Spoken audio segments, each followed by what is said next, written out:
আসসালামু আলাইকুম। এডুকেশন পয়েন্টের ধারাবাহিক বিসিএস প্রশ্ন উত্তরে আপনাকে স্বাগতম। 23তম বিসিএস। 1 নম্বর প্রশ্ন, চাঁদ সওদাগর বাংলা কোন কাব্যধারার চরিত্র? চাঁদ সওদাগর মনসামঙ্গল কাব্যগ্রন্থের চরিত্র। অ্যান্সার মনসামঙ্গল।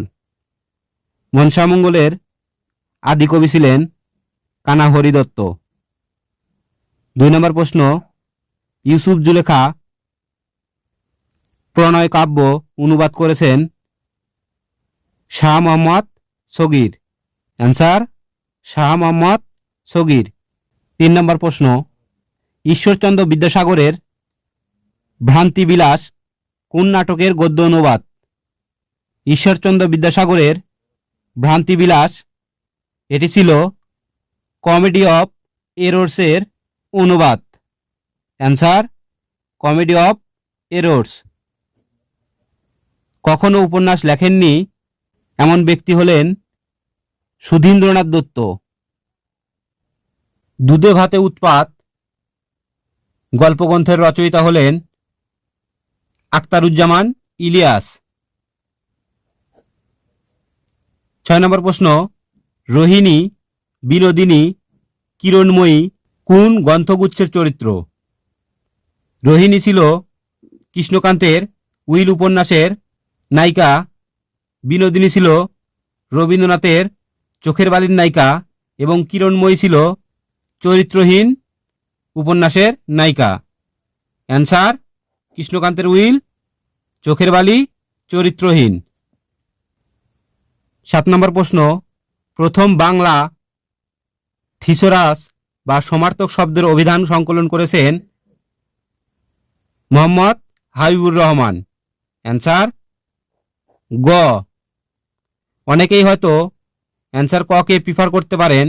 অশোক মুখোপাধ্যায় তিনিও বাংলা থিসরাস লিখেছিলেন, তবে মোহাম্মদ হাবিবুর রহমান অশোক মুখোপাধ্যায়ের আগে রচনা করেছেন। এজন্য আমরা অ্যান্সার গ কেই প্রিফার করব। আমার সন্তান যেন থাকে দুধে ভাতে, এ প্রার্থনাটি করেছেন ঈশ্বরী পাটনি। কবি ভারতচন্দ্র রায়গুণাকরের অন্নদামঙ্গল কাব্যের একটি উক্তি হল আমার সন্তান যেন থাকে দুধে ভাতে। এটি অন্নদামঙ্গলের ঈশ্বরী পাটনির উক্তি। অ্যান্সার গ। 9 নম্বর প্রশ্ন, যুক্তবর্ণ এর বিশিষ্ট রূপ হল হয়ের সাথে ম। দেখেন, উক্ত যুক্তবর্ণ দ্বারা গঠিত শব্দ হল ব্রাহ্মণ। ব্রাহ্মণ বানানটি একটু খেয়াল করেন। দেখেন, ব্রাহ্মণ বানানে উক্ত যুক্তবর্ণটি হয়ের সাথে ম যুক্ত হয়েছে। পেয়ারা কোন ভাষা থেকে আগত? পেয়ারা একটি পর্তুগিজ ভাষা। Answer Portuguese. এছাড়াও রয়েছে আলমারি, আলপিন, আলকাতরা, এগুলো পর্তুগিজ ভাষা। 11 নম্বর প্রশ্ন, সমার্থক শব্দগুচ্ছ শনাক্ত করুন। প্রত্যেকটি অপশনে 3টি করে শব্দ লেখা রয়েছে। এই 3টি শব্দের সমার্থক শব্দ একই হতে হবে। এখানে অপশন খতে শৈবালিনী এর অর্থ নদী, তরঙ্গিনী এর অর্থ নদী এবং সরিত এর অর্থ নদী। তাহলে অ্যান্সার অপশন খ। শুদ্ধ বানানের গুচ্ছ শনাক্ত করুন। এখানে সঠিক বানানগুলো হলো স্বায়ত্তশাসন, আভ্যন্তর এবং জন্মবার্ষিক। অ্যান্সার ঘ। প্রাতরাশ এর সন্ধিবিচ্ছেদ হল প্রাত যোগ আশ। অপশন খ। দেখেন, এখানে র রয়েছে, এটি বিসর্গ সন্ধি দ্বারা গঠিত সন্ধিবিচ্ছেদ হয়েছে।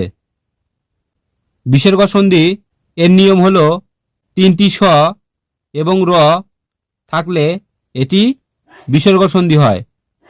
তাহলে অ্যান্সার প্রাত যোগ বিসর্গ যোগ আস, পাতরাস।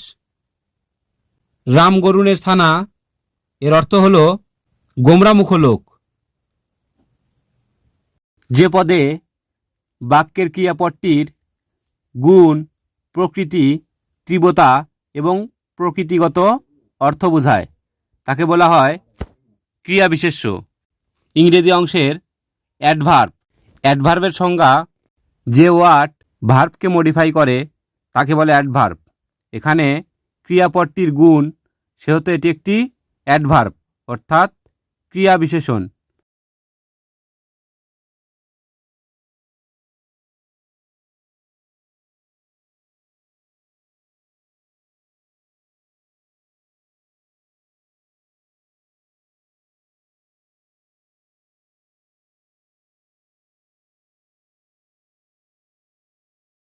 নিচের কোনটিতে বিরাম চিহ্ন যথাযথ ব্যবহৃত হয়নি?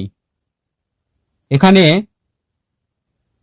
অপশন খতে ঢাকা 21শে ফেব্রুয়ারি 1952 এটিতে যথাযথ বিরাম চিহ্ন ব্যবহৃত হয়নি, কেননা আমরা জানি যে তারিখের পর কোমা ব্যবহৃত হয়। এখানে 21 ফেব্রুয়ারি এরপরে একটি কোমা ব্যবহৃত হলে লেখাটি শুদ্ধ হতো। তাহলে অ্যান্সার খ। বামেতর শব্দটির অর্থ কি? বামেতর শব্দটির অর্থ হল ডান দিক অর্থাৎ ডান। 18 নম্বর প্রশ্ন, নারীকে সম্বোধনের ক্ষেত্রে প্রযোজ্য হবে চোদ্দাসপা দাসু, অর্থাৎ এখানে দন্তস্বয়ের সাথে রস্যকার, এটি সঠিক। 99 ধাক্কা বাগধারাটির অর্থ হল সঞ্চয়ের প্রবৃত্তি। 20 নম্বর প্রশ্ন, যে সমাসের ব্যাসবাক্য হয় না কিংবা তা করতে গেলে অন্য পদের সাহায্য নিতে হয় তাকে বলা হয় নিত্য সমাস। অ্যান্সার ঘ। 24তম বিসিএস পরীক্ষার প্রশ্ন উত্তর। 24তম বিসিএস এই পরীক্ষাটি পরবর্তীতে বাতিল করা হয়েছিল। 1 নম্বর প্রশ্ন, ভানু সিংহ কার ছদ্মনাম?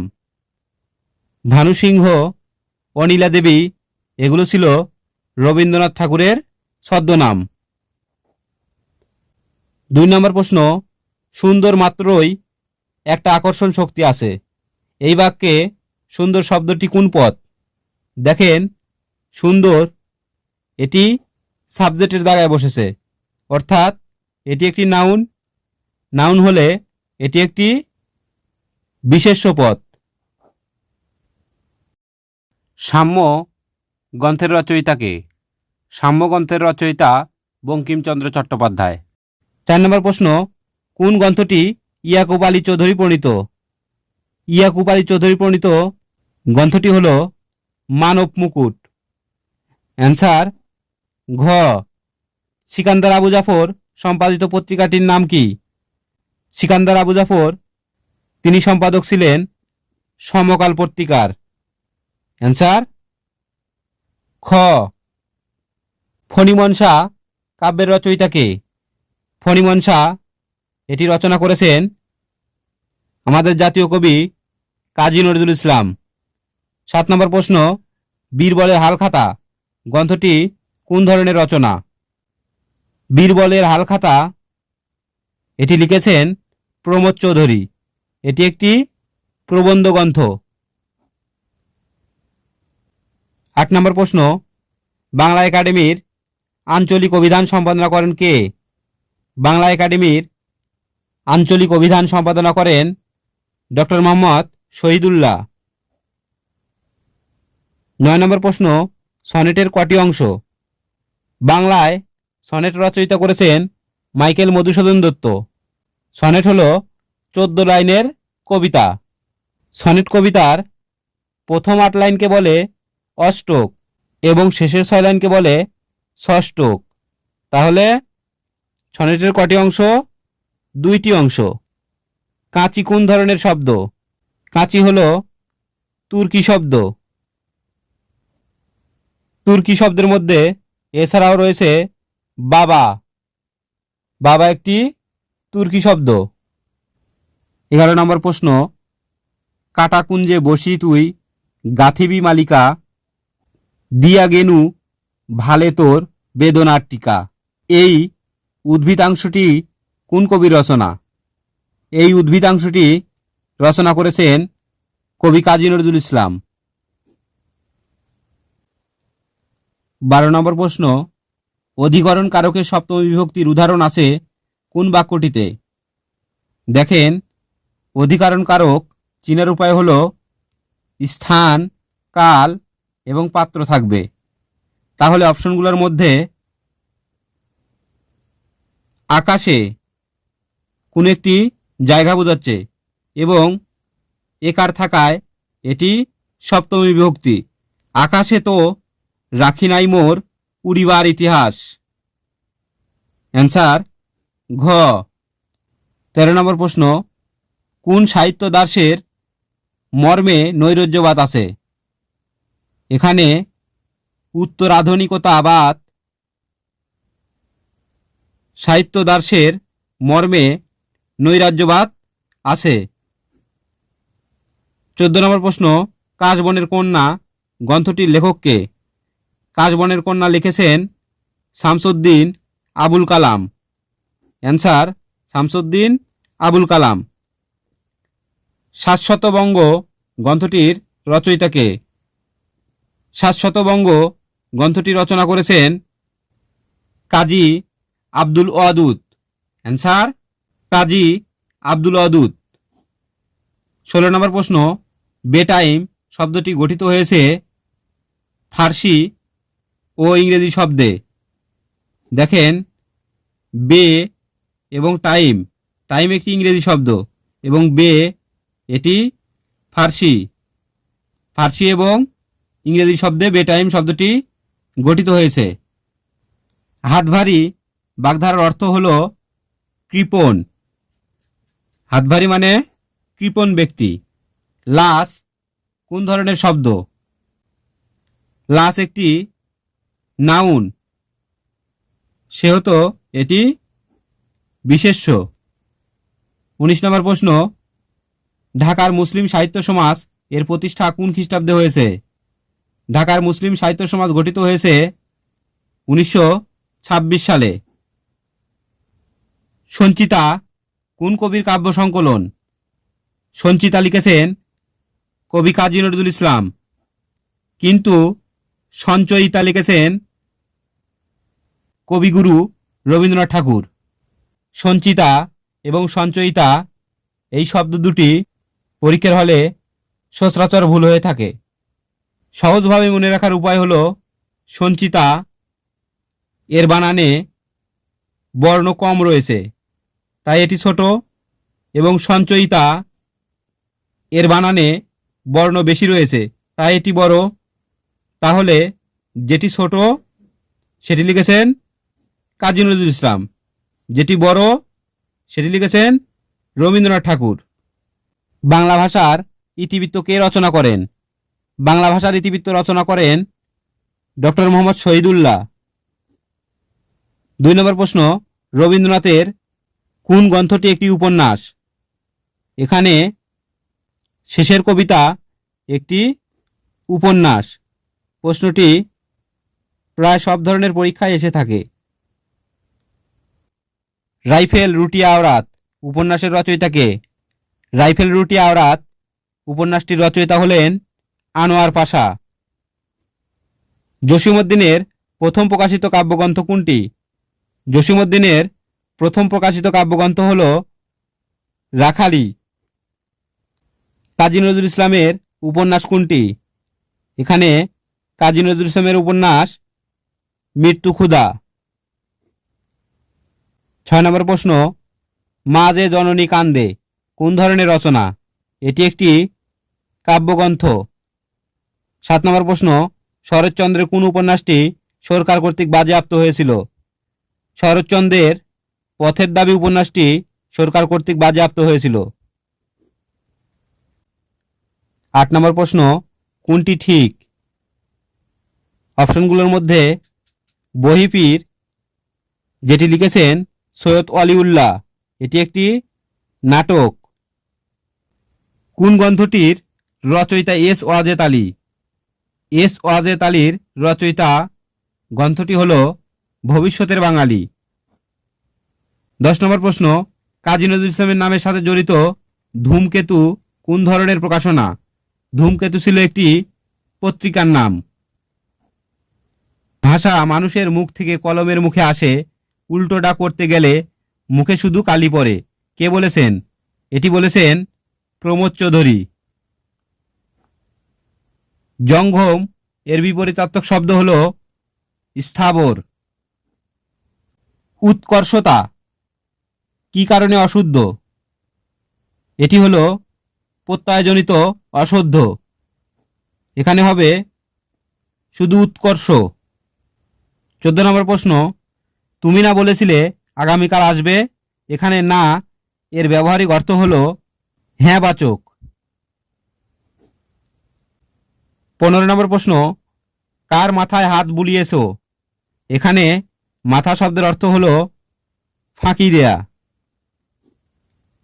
নিত্য মূর্ধন্য ষ কোন শব্দে বর্তমান?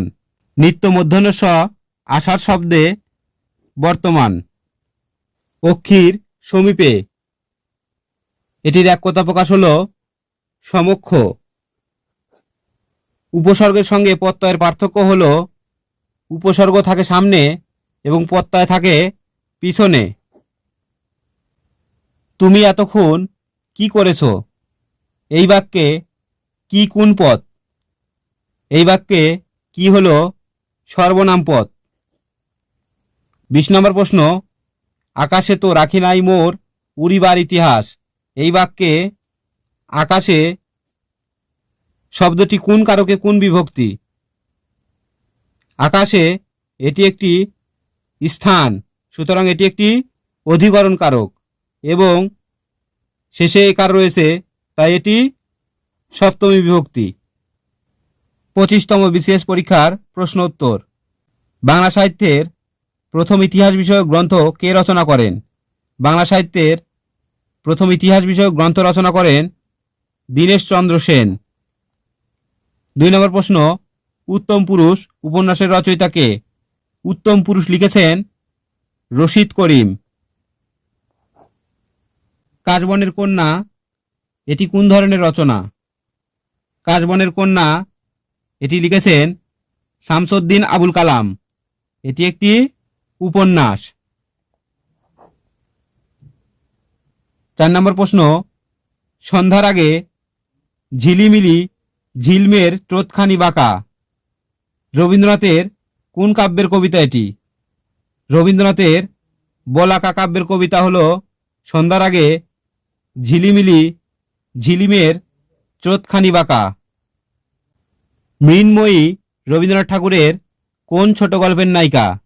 মৃন্ময়ী রবীন্দ্রনাথের সমাপ্তি ছোট গল্পের নায়িকা। জসীমউদ্দীনের কবর কবিতা কোন পত্রিকায় প্রথম প্রকাশিত হয়? জসীমউদ্দীনের কবর কবিতাটি কল্লোল পত্রিকায় প্রথম প্রকাশিত হয়। কোন কবিতা রচনার জন্য কাজী নজরুল ইসলামের অগ্নিবীণা কাব্য নিষিদ্ধ হয়? অগ্নিবীণা কাব্যের প্রথম কবিতা প্রলয় উল্লাস এবং দ্বিতীয় কবিতা আনন্দময়ীর আগমনে। দ্বিতীয় কবিতাটি প্রকাশের পর অগ্নিবীণা কাব্যটি নিষিদ্ধ হয়। অ্যান্সার খ। কোনটি মোহাম্মদ এনামুল হকের রচনা? মোহাম্মদ এনামুল হক রচনা করেছেন মুনিশা মুনজোসা। বাংলা ছন্দ কত রকমের? বাংলা ছন্দ হলো 3 রকমের। অমিত্রাক্ষর ছন্দের বৈশিষ্ট্য হলো অন্তমিল নেই, লাইনগুলোর অন্তমিল নেই। বাংলা সাহিত্যে সনেট রচনার প্রবর্তক কে? বাংলা সাহিত্যে সনেট রচনার প্রবর্তক হলেন মাইকেল মধুসূদন দত্ত। 12 নম্বর প্রশ্ন, বঙ্গদর্শন পত্রিকার প্রথম সম্পাদক কে ছিলেন? বঙ্গদর্শন পত্রিকার প্রথম সম্পাদক ছিলেন বঙ্কিমচন্দ্র চট্টোপাধ্যায়। ক্ষীয়মান এর বিপরীত শব্দ হল বর্ধমান। নষ্ট হওয়ার স্বভাব যার, এক কথায় বলে নশ্বর। যে সমাসের পূর্বপদ সংখ্যাবাচক এবং সমস্ত পদের দ্বারা সমাহার বোঝায় তাকে বলে দ্বিগু সমাস। কোন বাক্যটি শুদ্ধ? এখানে তাহার জীবন সংশয়াপূর্ণ। অ্যান্সার গ হচ্ছে শুদ্ধ। প্রশ্নটি সম্পর্কে কারো কোনো কনফিউশন থাকলে অবশ্যই কমেন্টে জানাবেন। 17 নম্বর প্রশ্ন, চাঁদমুখ এর ব্যাস বাক্য কোনটি? চাঁদমুখ এর ব্যাস বাক্য হবে চাঁদের মতো মুখ। অ্যান্সার খ। সর্বাঙ্গে ব্যথা ঔষধ দিব কোথা? এখানে ঔষধ শব্দটি কোন কারকে কোন বিভক্তির উদাহরণ? এখানে ঔষধ এটি হলো কর্মকারকে শূন্য বিভক্তি। কোনটি শুদ্ধ বানান? এখানে অপশন গ শুদ্ধ বানান। দ্বন্দ্ব বানানে দয়ে বয়ে দন্ত নয়ে দয়ে বয়ে দ্বন্দ্ব। 20 নম্বর প্রশ্ন, যেহেতু তুমি বেশি নম্বর পেয়েছো সুতরাং তুমি প্রথম হবে। কোন ধরনের বাক্য? এটি একটি জটিল বাক্য। অ্যান্সার খ। আজ এ পর্যন্তই। আশা করি সম্পূর্ণ ভিডিওটি দেখলে ইনশাআল্লাহ উপকৃত হবেন। আসসালামু আলাইকুম।